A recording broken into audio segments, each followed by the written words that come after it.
오늘 2023년 이제 마지막 주일, 주님이 우리에게 주시는 말씀이죠. 사무엘상 17장입니다. 사무엘상 17장은 여러분이 너무나 친숙하게 알고 있는 사건이 등장합니다. 바로 다윗과 골리앗이. 자, 한 장 전체가 다 이 한 사건에 조명을 해서 기록이 되어 있기 때문에 오늘 설교는 이 한 장 전체를 이렇게 할애하겠지만 본문은 38절부터 51절을 기준으로 해서 이제 설교를 합니다. 그런데 지금 시간 관계상 길기 때문에 이제 간략히 설명을 드리면 이제 이스라엘이 필리스티안들과 이제 전쟁을 치르는데 이 필리스티안 진영에는 골리앗이라는 이 무시무시한 존재가 이제 앞장서서 지금 이제 싸움을 걸고 있는 것이에요. 그러니까 이스라엘 진영의 모든 사람들이 이 골리앗의 위용에 다 겁을 질려먹은 거예요. 그런데 다윗이 그 당시에 전쟁에 참여한 게 아니라 이제 자기 아버지가 이제 심부름을 보냈어요. 가서 너 형들한테 이 음식 좀 갖다 주고 오라고. 그러니까 심부름차 이제 다윗이 거기에 왔는데 이 골리앗이 이스라엘 하나님을 막 모독을 하는 거예요. 다윗이 거기에 아주 분노해가지고 이 이스라엘 진영에 골리앗을 대항해 싸울 사람이 없냐? 그럼 내가 나가겠다. 이렇게 아주 용기 있게 이제 전선에 나서는 것입니다. 근데 다윗은 이 체격이 골리앗에 비하면 한참 왜소할 거 아니겠어요, 그렇죠? 그러니까 갑옷도 안 차고 자기가 이게 물매만 들고 이제 나가는 거예요. 골리앗이 그 모습을 봤을 때 얼마나 우스워 보였겠어요, 그렇죠? 그러나 다윗은 하나님을 온전히 신뢰하는 사람이고, 그리고 싸움의 성패가 누구에게 달려있는지도 아는 사람이다 이거죠. 자, 그래서 저는 17장, 자 거기 45절부터 47절까지를 읽겠습니다. 그때 다윗이 그 필리스티아인에게 말하기를 너는 칼과 창과 방패를 가지고 내게 오지만 나는 만군의 주의 이름, 즉 내가 모독한 이스라엘 군대의 하나님의 이름으로 내게 가노라 하지. 오늘 주께서 너를 내 손에 넘겨주시리니 내가 너를 쳐서 내게서 머리를 취하리라. 내가 오늘 필리스티아인들의 군대의 시체들을 공중의 새들과 땅의 짐승들에게 주어 온 땅으로 이스라엘의 하나님이 계시다는 것을 알게 하리라. 또 이 온 무리는 주께서 칼과 창으로 구원하지 않으심을 알게 되리니 이는 전쟁이 주의 것이므로 그가 너희를 우리 손에 주실 것이기 때문이라 하니. 대단하죠? 주님은 이 다윗을 통해서 그 골리앗을 단번에 쳐 죽이게 하셨다 이거죠. 단번에 이스라엘이 이 전쟁에서 승리하게 하신 것이에요. 자, 오늘 이 말씀을 위해서 잠시 기도하겠습니다. 전쟁의 승패는 하나님의 손 안에 달려있다. 오늘 이 제목으로 이렇게 말씀을 전하도록 하겠습니다. 다윗과 골리앗, 이 이야기는 너무도 유명해서 성경을 믿지도 않는 세상 사람들에게까지 회자되고 있습니다. 왜냐하면 다윗과 골리앗의 싸움은 인간적인 관점으로 볼 때 실로 이해할 수 없는 짜릿한 기적으로 여겨지기 때문에 그런 것이에요. 인간들은 누구나 내심 이렇게 불가능한 일이 좀 가능하게 되는 기적을 다 바라고 있다고요. 다윗과 골리앗 사건이 어떻게 보면 그런 인간의 바람을 이렇게 잘 충족해 준다고 볼 수 있겠죠. 그렇죠? 성경의 진리를 믿지 않는 사람들은 다윗이 골리앗을 쓰러뜨린 그 기적에만 초점을 맞출 뿐 그 기적이 정작 어떻게 일어나게 된 것인지에 대해서는 관심을 두지 않습니다. 다윗이 골리앗을 이길 수 있었던 요인은 그 어떤 인간적인 능력이나 무기가 아니에요. 전능하신 주 하나님의 역사였다 이거죠. 그걸 믿는 게 이 기적을 이해하는 데 중요한 내용이다 이거죠. 자, 우리 하나님은 전사이십니다. 출애굽기 15장 3절에 나오죠. 주님은 전쟁을 관장하시는 분이세요.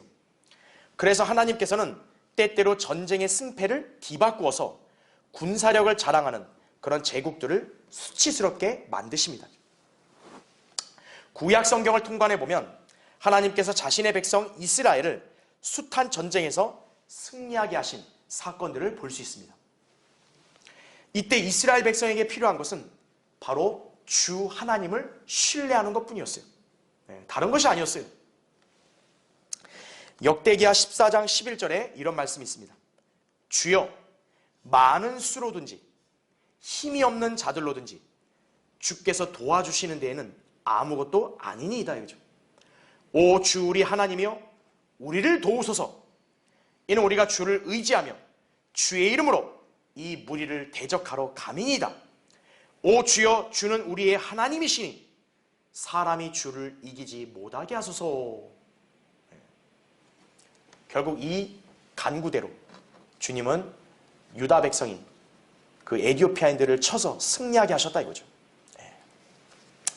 자, 이와 같이 하나님을 신뢰하는 성도들은 믿음으로 하나님의 능력을 의지하며 담대하게 나아갈 때 주님께서 우리와 함께 하심으로 놀라운 역사를 경험할 수 있습니다. 우리는 승리하는 삶을 모두 누릴 수 있는 것이에요. 그리하여 성도들이 주님을 찬양하고 다른 사람들에게 주님을 증거하게 함으로써 그분을 영화롭게 해드리기를 바라시는 것입니다. 하나님의 사람에게 있어서 제일 보기 안 좋은 모습, 이렇게 적들의 위협이나 어떤 기세에 눌리고 겁먹고 벌벌 떨고 급기야 도망가고 싸움을 피하고 이런 모습은 안 좋다 이거죠. 하나님의 사람은 싸움을 두려워하지 말고 주님을 신뢰하고 담대하게 서서 싸워야 된다 이거죠. 그러면 주님께서 승리를 이루게 하신다 이거죠. 오늘 본문 다윗의 믿음과 용기를 드러내는 가장 대표적인 이야기로서 우리 그리스도인들이 도전과 교훈을 받을 수 있습니다. 지금 이스라엘이 필리스티안과 대치하는 중에 적국의 최고 투사인 골리앗의 위용에 모두 겁에 질려 위축된 상황을 기록하고 있습니다. 골리앗은 일말의 두려움이나 긴장도 없이 오만 방자하게 이스라엘 진영으로 가서 도전장을 내밀고 있습니다. 그는 자신의 육신의 조건과 능력을 맹신하고 있었던 거죠. 그의 신장은 무려 약 280cm 이상이 되었고요. 신체는 거의 노수로 무장되어 있으며 배틀채 같고 창날이 철 600세켈이나 되는 그런 무기를 들고 있었습니다. 아무도 싸울 엄두를 못 냈지만 이러한 상황에서 그의 거만함에 의분을 나타내는 사람이 등장한 것이 바로 목동인 다윗이었습니다. 다윗은 군대에 차출된 전사가 아니었습니다. 그는 이세 집안의 막내로서 형들에 비해서 주목을 받지 못했던 사람이었습니다. 지금도 그는 아버지 심부름에 따라 형들에게 음식을 가져다주는 그런 역할만 수행하고 있었다 이거죠. 그런데 이제 이 진영에 와서 동향을 살펴보게 된 것이 골리앗이 이스라엘 백성들을 모욕하는 말을 듣게 되자 분노에 차서 본인이 직접 골리앗과 맞서 싸우겠다고 나서게 되었던 것입니다. 자, 사실 어느 누가 다윗이 이길 거라고 생각을 했겠어요. 그죠? 아, 또 애꿎은 젊은이 하나 또 목숨을 잃겠네. 다 이렇게 생각했을지 몰라요. 그런데 다윗은 그 어떤 객관적인 전력, 인간적인 예측을 비웃듯이 단번에 골리앗을 쳐 죽여버렸고요. 이스라엘은 필리스티안에게 대승을 거두게 됩니다. 승리의 요인은 바로 하나님의 능력이었던 것입니다. 잠언 21장 30절 31절에도 어떠한 지혜나 명철이나 도모도 주를 대적할 수 없느니라. 전쟁의 날을 위하여 말이 예비되어도 구원은 주께 속한 것이니라 이렇게 말씀하고 있는 것이죠. 오늘 말씀을 통해 여러분의 믿음을 위협하는 골리앗을 맞아서 어떻게 싸워야 될지를 우리가 살펴보고자 합니다. 우리 그리스도인들도 늘 마귀와의 영적 전쟁을 치르고 있습니다. 언제라도 우리 믿음의 생활을 중단시키고 주님을 향한 신뢰를 상실하여 영적인 패배자로 전락시키려고 애를 쓰고 있다 이거죠. 여러분에게 위협을 가하고 여러분을 공포를 이렇게 느끼게 하고 여러분을 좌절시키려고 하는 그럼 얼마나 많은 요소들이 이 세상에 있냐 이거죠. 그런 것들이 여러분에게 있어서는 하나의 골리앗인 거예요. 이때 우리는 다윗처럼 살아계신 주님을 신뢰하는 법을 배우고 말씀에 의지하여 싸울 수 있어야 한다 이거죠. 하나님의 능력이 여러분 각자의 삶의 공경이나 위기를 해결하지 못할 리가 있겠습니까? 여러분을 낙심시키려는 온갖 대적들의 위협은 하나님의 자녀에게는 아무것도 아닌 것이에요. 골리앗이 아무리 대단한들 하나님 보시기에는 아무것도 아닌 자예요. 그렇죠? 그러므로 우리는 다윗과 골리앗의 이 기적, 이것이 각자의 생애 가운데 보장된 하나님의 역사임을 알아야 된다 이거죠. 그 당시만의 기적이 아니에요. 현재 여러분의 생활 가운데서도 이런 놀라운 기적은 얼마든지 일어날 수 있다 이거죠. 중요한 것은 우리가 하나님을 온전히 믿고 또 승리자이신 그분의 편에 서 있으면 된다 이거죠. 자, 오늘 설교의 주제, 하나님을 온전히 신뢰하는 성도에게는 승리가 보장된다 이거죠. 그러니까 여러분이 하나님을 온전히 신뢰한다면 겁먹지 마라 이거죠. 두려워하지 마라 이거죠. 여러분은 승리할 수 있다 이거죠. 자, 한번 살펴보겠습니다. 첫 번째로 다윗은 이스라엘 백성들과 달리 믿음의 눈으로 적을 바라보았습니다. 자, 이스라엘을 위협하는 이 골리앗의 기세에 대적하려는 사람들은 당시 이스라엘 진영에 아무도 없었습니다. 즉 이들은 모두 골리앗의 용맹함에 시선이 집중되어 있었던 상태였다 이거죠. 반면 전쟁의 경험도 없던 목동인 다윗은 오히려 골리앗의 위협에 전혀 아랑곳하지 않았습니다. 아마 당시 진영에서는 하루 강아지가 법무서인 줄 모른다는 식으로 여겼을지도 몰라요. 다윗은 당시 전쟁 경험도 없었습니다. 그런 사람이 지금 전선에 배치된 군사들 앞에서 오히려 골리앗을 할례받지 않은 개라고 멸시하면서 적대심을 비추고 있는 거예요. 마치 염장을 지르는 것처럼 그렇게 느꼈을지도 모르겠죠. 그렇죠? 그러나 다윗은 결코 허세나 만용을 부린 것이 아닙니다. 그의 안목은 골리앗의 용맹함이나 필리스타인의 어떤 진영의 위용이 아니라 전쟁을 주관하시는 하나님께 향해 있었다는 것이에요. 그에게 있어 골리앗의 신체나 무기 등은 중요하지 않았습니다. 살아계신 하나님의 군대를 모독한 그 사실에 참을 수 없어서 거룩한 분노를 표출하고 있는 것이에요. 이에 그는 하나님의 군대가 당한 치욕을 없애기 위해서 그 최고 투사와 싸워 죽이려고 전투에 자원하고 있는 것이다 이거죠. 이것이 바로 하나님의 사람에게서 나타나는 담대함이다 이거죠. 하나님의 사람은 소심하면 안 돼요. 하나님의 사람은 담대해야 된다 이거죠. 잠언 28장 1절에 이렇게 기록되어 있죠. 악인들은 쫓는 자가 없어도 도망치나 의로운 자들은 사자처럼 담대하니라 이렇게 말씀하고 있습니다. 지금 다윗은 자신이 전투에서 질 가능성을 조금도 염두에 두지 않습니다. 아무리 전쟁을 모른다고 해도 골리앗 자체만 놓고 본다면 오금이 서리지 않을 수 없을 텐데 그는 전쟁의 승패에 대해 추호도 의심하지 않고 있습니다. 자, 어떻게 이런 자신감이 나올 수 있었겠습니까? 그는 오직 하나님을 향한 위대한 믿음을 지니고 있었기 때문인 것이에요. 그는 자신의 생애 가운데서 놀라운 하나님의 역사와 보호하심을 경험했습니다. 그러니까 다윗이 하나님을 온전히 신뢰할 수 있었던 것이에요. 자, 여러분 거기 사무엘상 17장 34절부터 37절 볼게요. 이제 사울왕이 다윗을 만류했어요. 너는 이기지 못할 거다 이거죠. 자, 그랬더니 자 이렇게 말합니다. 다윗이 사울에게 말하기를 왕의 종이 자기 아버지의 양을 지키는데 사자와 곰이 와서 양무리에서 새끼 양을 잡아가면 내가 그를 따라가서 그를 치고 그 입에서 새끼를 건져내었으며 그가 나를 향하여 일어나면 내가 그 수염을 잡아쳐서 죽였나이다. 왕의 종이 사자와 곰도 죽였는데 이 할례받지 않은 필리스티안이 살아계신 하나님의 군대를 모독하는 것을 보았으니 그도 그들 중 하나같이 되리이다 하더라. 다윗이 더 말하기를 사자의 발톱과 곰의 발톱에서 나를 구해주신 주께서 이 필리스티아인의 손에서도 나를 구해주시리이다 하니 사울이 다윗에게 말하기를 가라 주께서 너와 함께 하시리라 하니라. 이렇게 말씀하죠. 이러한 확신이 그로 하여금 믿음 안에서 용기와 자신감을 보일 수 있게 된 것이다 이거죠.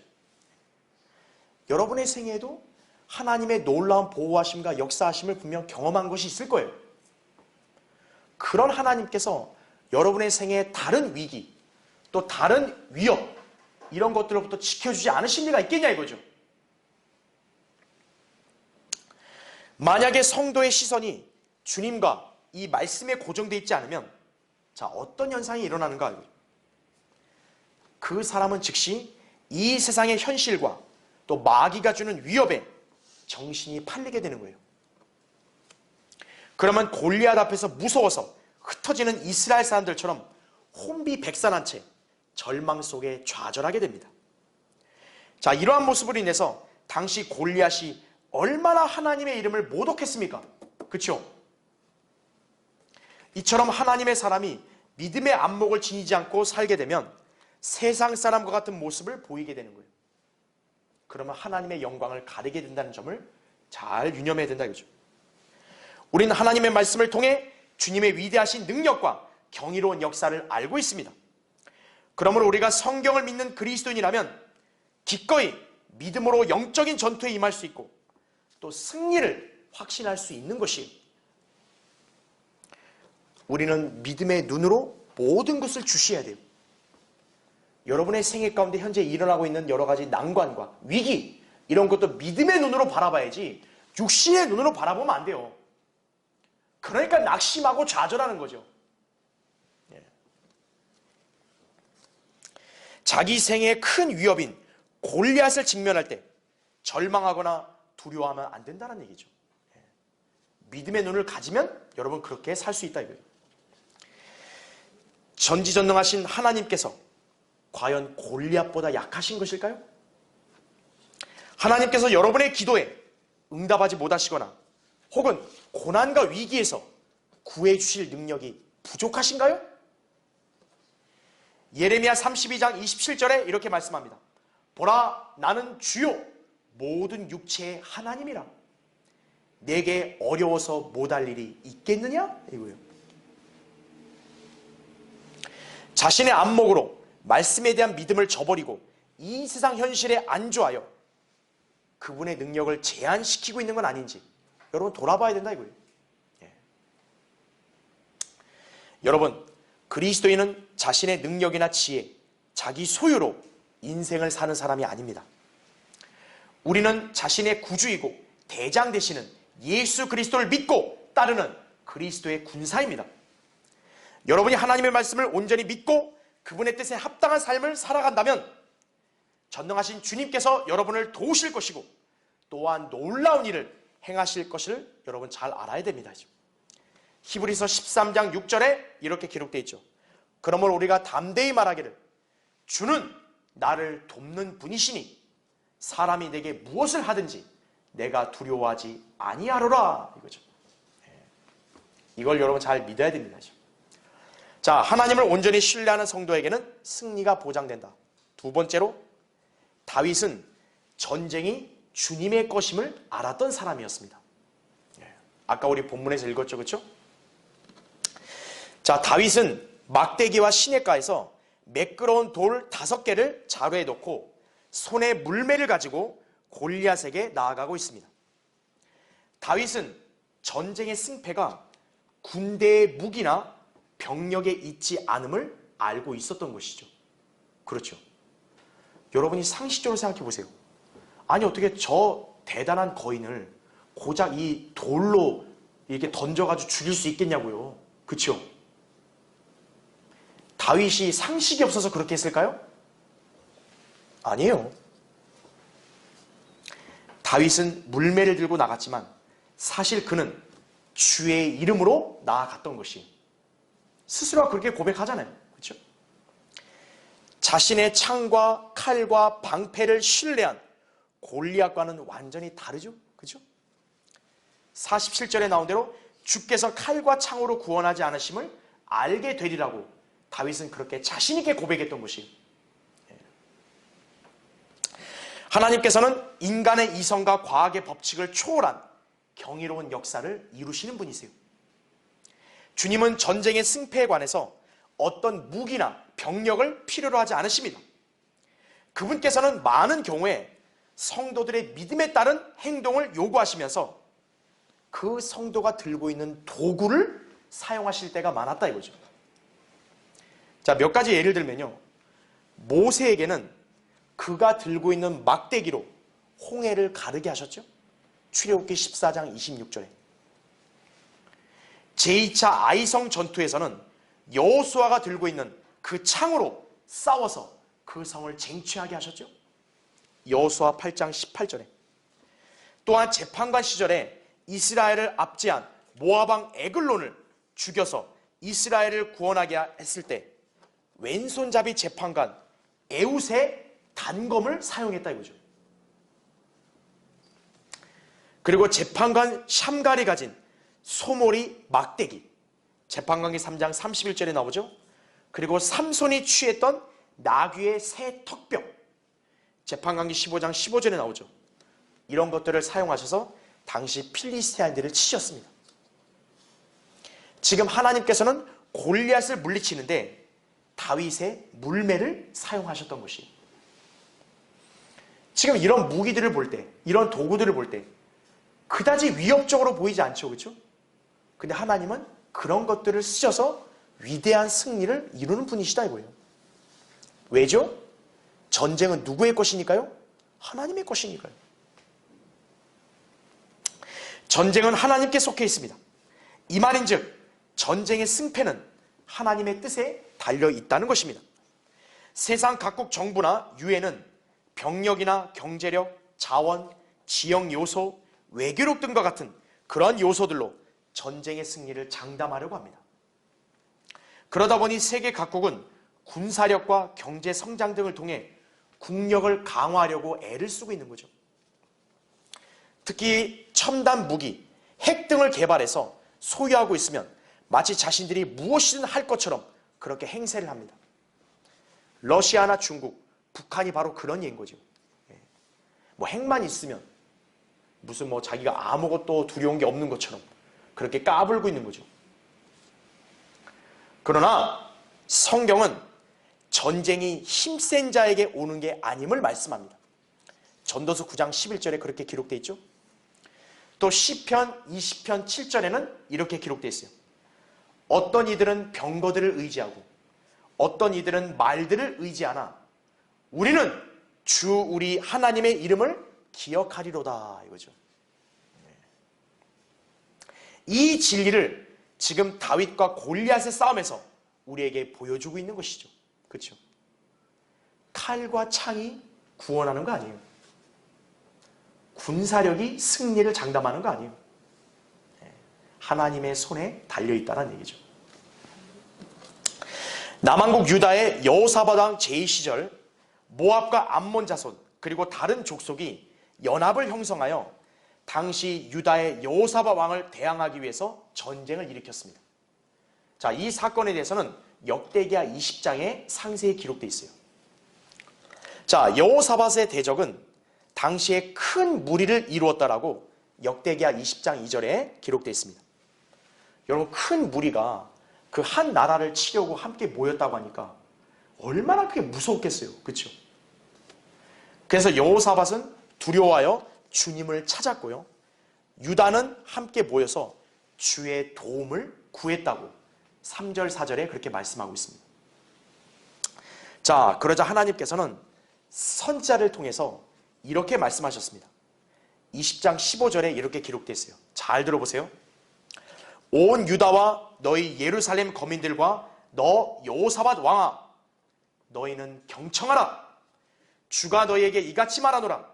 이 큰 무리로 인하여 너희는 두려워 말고 놀라지 말라. 이는 싸움이 너희에게 속한 것이 아니라 하나님에게 속하였음이니라 이렇게 말씀하고 있는 거예요. 하나님은 유다 백성에게 확신을 주죠. 네. 그러면서 하나님께서는 전쟁의 판도가 어떻게 흘러갈지를 말씀하시는데, 자, 놀랍게도 이렇게 약속하십니다. 17절에 이렇게 기록되어 있어요. 너희는 이 싸움에서 싸울 필요가 없으리라 이거예요. 오 유다와 예루살렘아, 너희는 전열을 가다듬고 서서 너희와 함께하는 주의 구원을 보라. 두려워 말고 놀라지 말며 내일 그들을 향하여 나가라. 이는 주가 너희와 함께할 것임이라 이거죠. 자, 주님께서는 유다를 치러 온 대적들이 서로가 서로를 죽이도록 만들어 버리신 거예요. 그러니까 유다 보고 싸울 필요 없다고 말씀하는 거예요. 주님이 알아서 다 싸우겠다 이거예요. 알아서 너희가 승리하도록 만들어 주시겠다 이거예요. 그것이 뭐였냐? 바로 적군들이 서로가 치고받고 죽이도록 만드신 거예요. 그래서 그 적들은 다 진멸되었다 이거죠. 25절, 26절에 그렇게 나옵니다. 그리고 여호사밧은 적들의 탈취물을 전리품으로 취하게 되었는데요. 그 양이 얼마나 많았는지 좋기 3일이나 걸렸다 그래요. 엄청난 대승이죠. 어떻게 이런 기적이 일어나게 된 것인가 이거예요. 한 가지입니다. 전쟁은 누구에게 속했다고요? 하나님께 속했다 이거죠. 승리는 누가 관장하신다고요? 하나님이 관장하신다는 거죠. 네. 자, 무엇보다 주님께서는 장차 아마겟돈 전쟁을 일으켜서 적그리스도의 2억의 군대를 모조리 다 섬멸하실 것이에요. 자, 성경은 이 전쟁을 계시록 16장 14절에 따르면 전능하신 하나님의 위대한 날의 전쟁이라고 그렇게 지칭합니다. 그러니까 하나님의 날의 전쟁이라 이거예요. 왜냐하면 이 전쟁은 하나님께서 직접 주관하시기 때문이다 이거죠. 주님은 그분의 백성과 그분을 대적하는 민족들을 한 군데 모아서 전쟁을 일으키게 하실 것이에요. 그리고 친히 싸우셔서 그들을 몰살시키실 것이다 이거죠. 자, 한번 찾아볼까요? 스가랴 14장 한번 보십시오. 여러분 성경 껴놓으시고 스가랴 14장, 자 1절부터 3절을 읽겠습니다.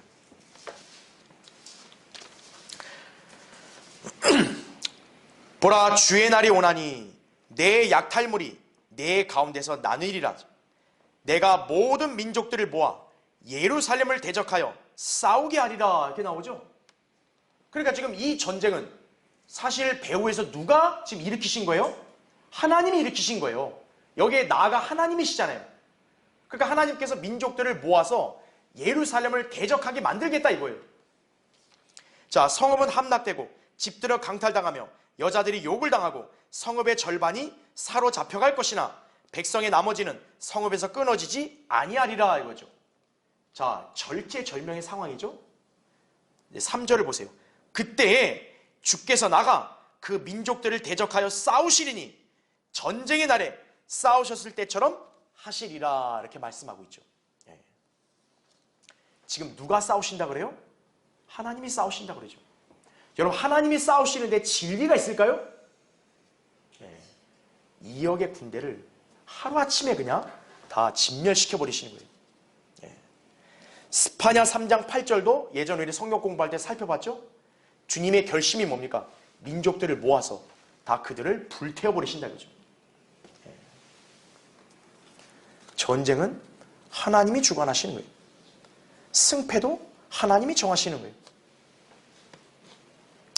자, 우리 그리스도인들은 육신적인 싸움이 아닌 영적 전쟁을 치르는 그리스도의 군사들이죠. 이때 우리의 전쟁 무기는 육신적인 것이 아니요 오직 하나님을 통하여 견고한 요새들을 무너뜨리는 능력이라고 고린도서 10장 4절에 말씀하고 있습니다. 우리는 이 점을 잘 유념해야 돼요. 우리 그리스도인들도 누구나 싸워야 됩니다. 그러나 우리의 싸움은 물리적인 싸움이 아니에요. 영적인 싸움이에요. 그렇기 때문에 우리가 싸울 때 쓰는 무기는 육신적인 게 아니에요. 여러분은 여러분의 육신을 신뢰하게 되면 낭패를 당하게 되는 거예요. 우리는 하나님을 신뢰하고 주님께로부터 영적인 능력을 받아서 싸워야 된다 이거죠. 우리 안에 주님이 계시죠. 또 우리 수중에는 성령의 칼, 하나님의 말씀이 있음을 우리는 믿죠. 그렇죠? 그래서 우리는 담대하게 이 말씀을 들고 주님을 신뢰하면서 싸우면 주님께서는 우리에게 승리를 보장해 주신다 이거죠. 연약한 우리를 통해서도 주님은 승리를 이루실 수 있고 여러분은 그런 영예를 또 지니게 되는 것이다 이거죠. 여러분의 영적 삶 승리, 하나님께 속해 있음을 알아야 됩니다. 자, 하나님을 온전히 신뢰하는 성도에게는 승리가 보장된다. 세 번째로, 자, 다윗은 승리를 통해 이스라엘의 하나님이 계심을 알게 했습니다. 자, 다시 우리 사무엘상 17장 46절을 보면요. 자, 다윗은 이 전쟁의 승패에 대해서 이미 딱 아예 확신을 지어버려요. 거기 보면 오늘 주께서 너를 내 손에 넘겨주시리니 내가 너를 쳐서 내게서 머리를 취하리라. 내가 오늘 필리스티안들의 군대의 시체들을 공중의 새들과 땅의 짐승들에게 주어 온 땅으로 이스라엘의 하나님이 계시다는 것을 알게 하리라. 또 이 온 무리는 주께서 칼과 창으로 구원하지 않으심을 알게 되리니 이는 전쟁이 주의 것이므로 그가 너희를 우리 손에 주실 것이기 때문이라 하니 그 필리스티안이 일어나서 다윗을 마주하려고 가까이 오자 다윗이 서둘러 그 필리스티안을 마주하여 진영을 향하여 달려가더라.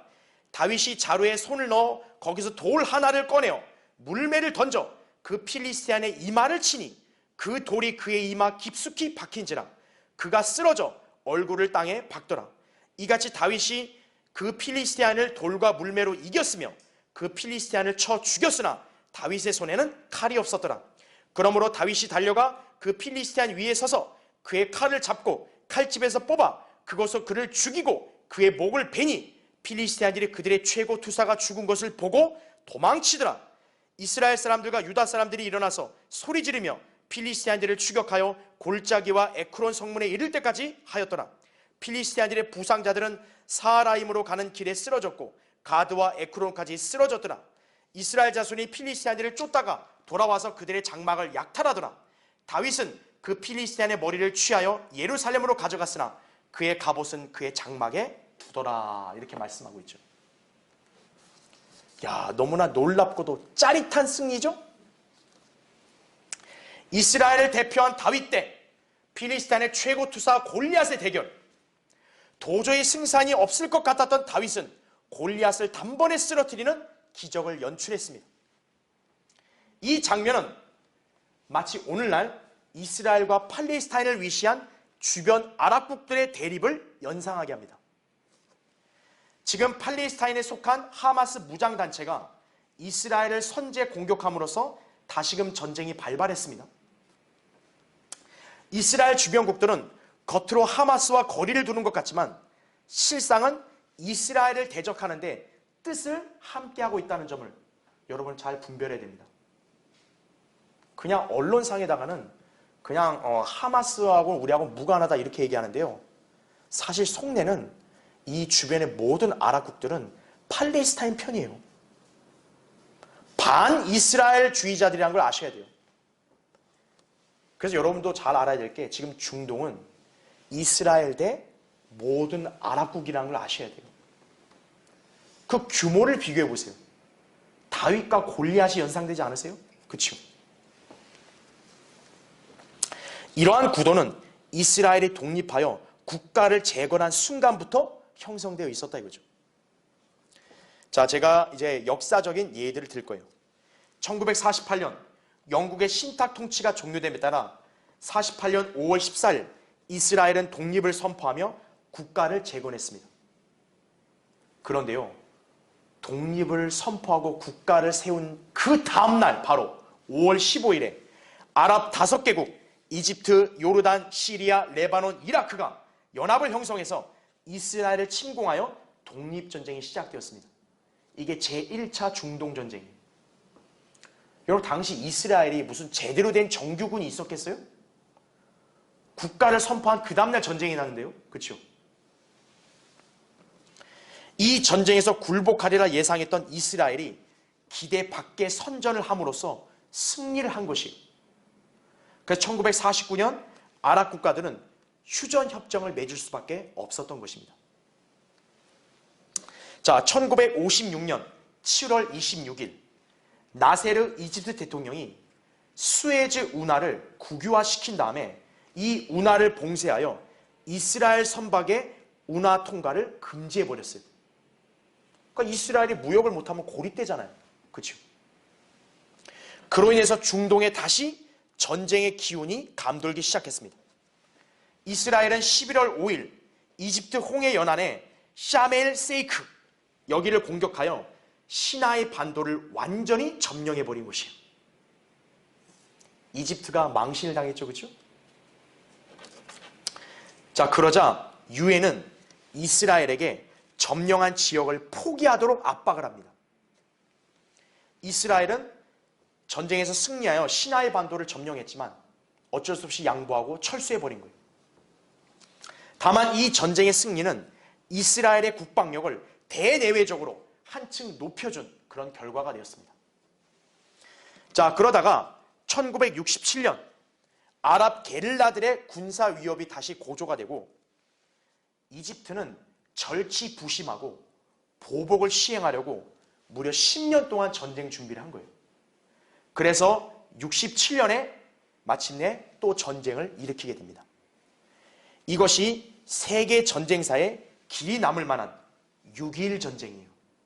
제3차 중동 전쟁이죠. 이스라엘에게는 잊지 못할 전쟁입니다. 당시 이스라엘군의 병력은요, 아랍연합에 비해서 초라하기 짝이 없었습니다. 그런데 단 6일 만에 이스라엘의 승리로 전쟁이 종식이 되었고요. 이때 이스라엘은 예루살렘 구시가지를 탈환하게 되었던 것이에요. 이스라엘이 마침내 예루살렘을 차지한 거예요. 가자지구, 시나이 반도, 골란고원, 그 다음에 지금의 요르단강 서안 지역을 모두 점령하게 됨으로써 영토가 이전에 비해서 무려 3배 가까이 확장되었던 것이에요. 여러분, 이걸 어떻게 설명할 수 있겠어요? 인간의 이성으로. 그렇죠? 자, 그러나 1973년 10월 이집트와 시리아가 6.21 전쟁할 때 잃었던 영토를 수복하려고 욤키푸르, 속죄일을 가리키거든요. 이때 이스라엘을 또 기습 공격을 합니다. 이게 이제 4차 중동 전쟁이죠. 자, 이스라엘은 무방비 상태에서 아랍연합에 대항하여 100시간을 버팁니다. 그런데 그 후에는 오히려 전세가 역전되어서 결국은 이스라엘이 이 전쟁에서도 승리했습니다. 당시 이집트와 시리아는 소련으로부터 무기 원조를 사실상 받았어요. 그리고 아랍 산유국들은요, 미국과 이스라엘을 돕는 서방에 대해서 원유 수출을 제한하기도 했습니다. 그러니까 이스라엘 돕지 마라 이거예요. 이집트와 시리아가 치도록 놔두라 이거예요. 그러니까 마귀가 관장하는 그런 민족들인 거죠, 전부. 그렇죠? 예. 이집트와 시리아가 이길 줄 알았겠죠. 그렇죠? 게다가 유엔은요, 이스라엘에게 종전하고 철수하라고 또 강하게 요구를 합니다. 이스라엘이 이번에도 이겼는데도. 결국 1978년 캠프 데이비드 협정이 체결이 되어서 이스라엘은 이집트의 시나이 반도를 다시 양도한 거예요. 그러니까 이스라엘은 계속 양보만 한 거예요. 이집트는 이스라엘과 화해 관계를 수립할 수밖에 없었습니다. 자, 그리고 1982년 6월 3일 이스라엘 대사가 런던에서요, 팔레스타인 테러리스트에 의해서 암살이 되었습니다. 그러자 이스라엘은 팔레스타인 자치수반 이 피에로를 격파하기 위해서 이 레바논 침공을 감행을 했습니다. 비록 이 전쟁에서 이스라엘은 피에로와 아라파트를 아프리카 튀니지로 추방시키는 데는 성공을 했어요. 이기긴 했죠. 그런데 국내외적으로 이 반전 여론에 엄청나게 시달립니다. 그러니까 전 세계가 이스라엘이 마치 무슨 전쟁 광인 것처럼 그렇게 또 몰아가면서 이렇게 전쟁 그만하라고 이렇게 압력을 행사한 거죠. 결국 이스라엘은 화해의 길을 모색하게 되면서 평화협정을 체결하게 되었던 것이. 이처럼 이스라엘은 독립한 이후 5차례나 큰 규모의 전쟁들과 또 이후에도 크고 작은 군사작전들, 전투들을 계속 벌여왔지만 늘 승리는 이스라엘의 몫이었다 이거죠. 여러분, 인간의 안목으로 볼 때 이게 이해가 되겠어요? 중동에서 이스라엘은 하나예요. 사방이 다 아랍국들이에요. 근데 왜 이스라엘은 항상 승리하냐 이거죠. 지금도 하마스가 이스라엘을 기습 공격하여 많은 인명피해를 낳았지만 이스라엘이 금세 전세를 역전하여 적들을 섬멸하고 있습니다. 하마스는 사실상 꼬랑지를 내린 상태예요. 그리고 그들은 스스로 비겁하고 교활한 자들임을 증명하듯이요, 팔레스타인 여인들과 아이들을 방패막이로 내세우면서 꽁무니를 빼고 숨어버린 거예요. 이스라엘은 봐줄 수 없죠. 섬멸해야 되니까 비켜라 이거예요. 근데 팔레스타인 저 어리석고 한심한 인간들이 안 비키는 거예요. 죽죠. 그러니까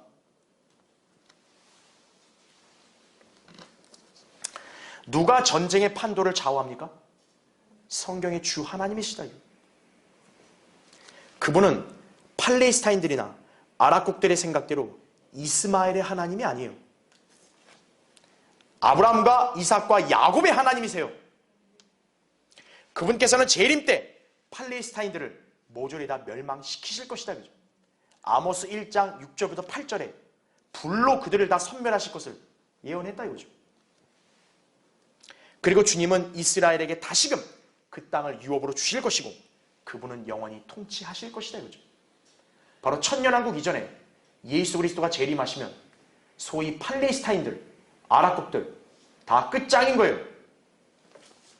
자, 한번 성경 더 찾겠습니다. 출애굽기 15장 보십시오. 자, 출애굽기 15장 거기 14절부터 읽겠습니다. 그 백성이 듣고 무서워할 것이요 슬픔이, 자 거기 잘 표시해 두세요. 팔레스티나의 거민들을 위해 머무르리다 이렇게 나오죠.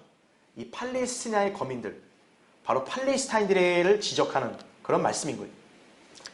그때 15절 보십시오. 에돔의 중신들이 놀라고 모압의 용사들이 떨림에 붙잡히며 카나안의 모든 거민들이 낙담하리이다.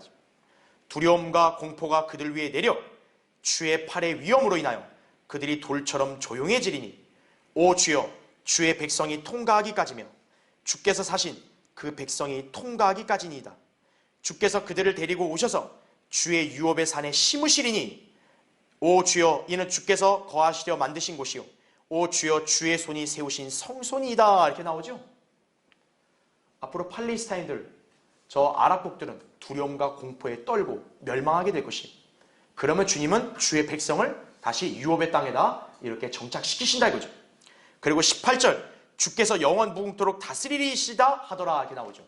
주님이 다스리는 것, 천년왕국인 거죠. 그렇죠? 네. 하나님께서 하신 말씀 그대로 되는 거예요. 전쟁은 하나님이 주관하신다 이거죠. 자, 우리 그리스도인들 누구나 승리하는 삶을 살 수 있습니다. 왜냐하면 우리 안에 계신 분이 세상의 그 누구보다 강한 분이시기 때문입니다. 요한일서 4장 4절에 나오죠. 여러분을 압박하며 위협하는 저 악한 세상의 풍조, 죄악, 영적인 세력들을 생각할 때 두렵거나 주눅이 들 수도 있겠지만 우리는 믿음으로 그러한 것들을 이길 수 있음을 알아야 합니다. 요한일서 5장 4절에 이는 하나님께로부터 태어난 자는 누구든지 세상을 이기기 때문이라. 세상을 이기는 승리는 이것이니 곧 우리의 믿음이라 이렇게 말씀하고 있는 거죠. 그래야 우리는 주님이 함께 하심을 많은 사람들에게 보일 수 있는 거죠. 그분께 영광을 돌릴 수 있는 것임을 알아야 됩니다. 자, 결론을 맺겠습니다. 다윗과 골리앗의 이야기, 그저 단순한 흥미를 위해서 성경에 기록한 것이 아닙니다. 우리에게 믿음과 용기를 북돋워주는 교훈을 주기 위한 것이고, 더 나아가 미래의 위대한 사건을 예시로 보여준 것입니다. 바로 예수 그리스도께서 재림하셔서 사탄의 머리를 부셔버리시는 거예요. 로마서 16장 20절에 나오죠. 그 이스라엘에게 위대한 승리를 안겨주실 것입니다. 오늘 다윗과 골리앗은 예언적으로 바로 재림 때 있을 일을 예표하는 것입니다. 오늘 본문에서 다윗도 골리앗의 머리에 돌을 박아서 죽인 다음 목을 취했죠. 예수 그리스도께서도 성경의 예언대로 사탄의 머리를 부수실 것이다 이거죠. 평강의 하나님께서 사탄을 속히 너의 발 아래에서 부수실 것이니라 이거죠. 과거에 부쉈다가 아니에요. 미래에 부수실 것이다 이거죠. 창세기 3장 15절에도 그렇죠. 여자의 씨가 뱀의 머리를 박살낼 거라 그랬죠. 그거에 대한 예표가 골리앗의 머리가 박살난 거예요. 골리앗은 적그리스도의 예표, 다윗은 예수 그리스도의 예표. 그렇죠? 전쟁을 주관하시는 분, 우리 주 하나님이십니다. 그분은 전사요 군대 대장이십니다. 주님은 물리적인 전쟁의 판도를 좌우하는 분이시고 그분을 두려워하며 신뢰하는 백성에게는 승리를 보장하십니다. 이스라엘의 역사가 그 점을 입증하고 있는 거예요.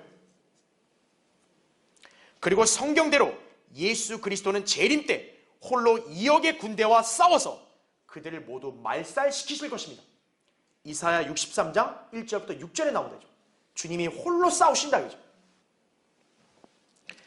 그러한 주님께서 지금 우리와 함께하고 계신다 그죠. 우리도 장차 그분의 편에 서서 위대한 전쟁에 참여하여 승리의 영광을 누리게 될 것입니다. 위대한 승리의 영예를 우리도 같이 동참하는 거예요. 자, 영적으로 그리스도인들은 이 땅에서 영적 전투를 다 치르고 있습니다. 우리도 누구나 싸워야 하는 숙명에 처해 있습니다. 이때 우리는 다윗처럼 믿음의 물매를 지니고 담대하게 싸워야 한다 이거죠. 주님께서는 여러분이 골리앗의 기세에 두려워서 도망치는 이스라엘 사람들이 아니라 다윗처럼 담대하게 말씀을 붙들며 믿음 안에 굳게 서기를 원하신다 이거죠. 겁먹는 이스라엘 백성이 아니라 진짜 용기 있고 담대한 다윗 같은 모습을 여러분에게서 보길 원하신다 이거죠. 여러분에게서 골리앗은 누굽니까? 또 골리앗은 무엇입니까? 누가 여러분의 삶을 위협하고 있습니까? 여러분을 좌절하게 만드는 게 무엇입니까? 두려워하거나 낙심하지 마십시오. 주님이 영적인 전쟁을 치르는 여러분을 방관하거나 내버려 두시겠습니까? 아니죠. 우리와 함께 하시는 만큼 여러분이 영적인 싸움을 쌀 때도 친히 싸워주신다는 점을 알고 믿어야 됩니다. 그럴 때 주님은 여러분 각인 안에서 위대한 능력으로 역사하실 것이, 그게 여러분의 생애의 귀한 간증이 되지 않겠어요? 이것이 바로 다윗과 골리앗 이야기를 통해 우리가 배워야 할 교훈임을 잘 기억하시기 바랍니다. 자, 기도하겠습니다.